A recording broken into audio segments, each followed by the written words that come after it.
Kalau engkau nggak mengizinkan, kamu tidak akan sakit hati oleh apapun.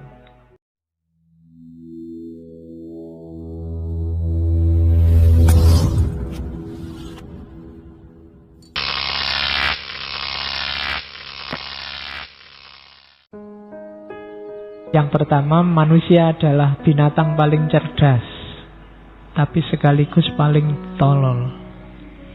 Itu kalau bahasanya Al-Quran, mungkin manusia itu ahsanu takwim, tapi kadang-kadang juga asfala safilin.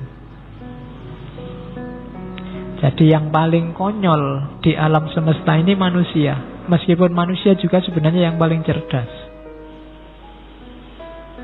Nah, itu sindirannya Diogenes.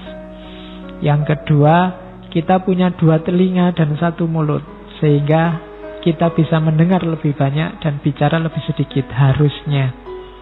Kalau ini sering dipakai orang ya, karena telinga 2, mulut 1, harusnya kita ngomong dan mendengarkan itu lebih banyak mendengarkan.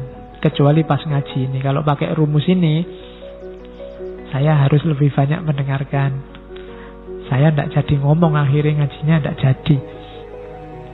Maksudnya dalam hidup sehari-hari, konkretnya kita harus, kalau ditarik-tarik lebih luas, kita harus lebih mau memahami orang lain dibandingkan memaksakan pandangan kita pada orang lain. Sumbernya ketentraman itu ada di mendengarkan. Kesediaan kita untuk memahami orang lain bukan dalam kekuatan kita, kemauan kita untuk meyakinkan orang lain tentang kebenaran kita. Itu nama lainnya itu. Biasanya mendengarkan ini seolah-olah simpel, tapi berat. Kalau ada temanmu curhat, baru ngomong berapa kata aja kan kamu kesusu, selak pingin menasehati, selak pingin ngasih fatwa. Padahal mungkin dia cuma ingin didengarkan, tidak butuh banyak nasihat. Kalau sekedar nasihat mungkin dia sudah ngerti lah. Hanya saja kita biasanya gatel, ingin segera ngasih nasihat. Yang ketiga ini bagus. Tidak ada orang yang dapat tersakiti kecuali oleh dirinya sendiri. Kalau engkau nggak mengizinkan, kamu tidak akan sakit hati oleh apapun.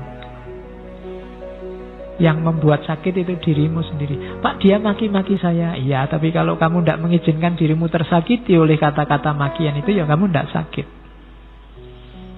Saya diputus ya Pak, tidak ada alasan apa-apa, tiba-tiba aku ditinggal misalnya. Kan patah hati. Iya, tapi kalau kamu tidak mengizinkan dirimu patah hati, ya kamu tidak patah. Wong ditinggal itu kan ya alternatifnya banyak. Kamu merasa patah, nangis karena kamu merasa bahwa dia satu-satunya, dia mendalam masa depanmu. Tapi kalau kamu membacanya, alhamdulillah dia pergi, aku bisa cari lagi, dan seterusnya, kan enggak jadi nangis. Tinggal caramu membaca. Ada orang tadi di lampu merah, lampu masih merah, baru hijau sudah ngebel, tin. Itu kan bikin kamu marah. Kenapa kamu marah? Karena kamu membaca dia sedang nyusu-nyusu dirimu. Coba kamu membacanya jangan nyusu-nyusu. Wah, dia sayang sekali padaku, baru hijau aja diingetin aku. Loh, kalau kamu membacanya gitu kan kamu nggak jadi marah. Jadi yang bisa membuatmu terluka hanya dirimu sendiri, bukan orang lain. Maka kalau nggak mau terluka, ya jangan izinkan dirimu terluka. Simple. Kalau pakai rumusnya Diogenes, sesimpel itu. Jangan bikin ruwet. Atau ya Pak, kan manusiawi Pak, sekali-sekali terluka. Iya sih manusiawi. Ya kasih durasi waktu aja.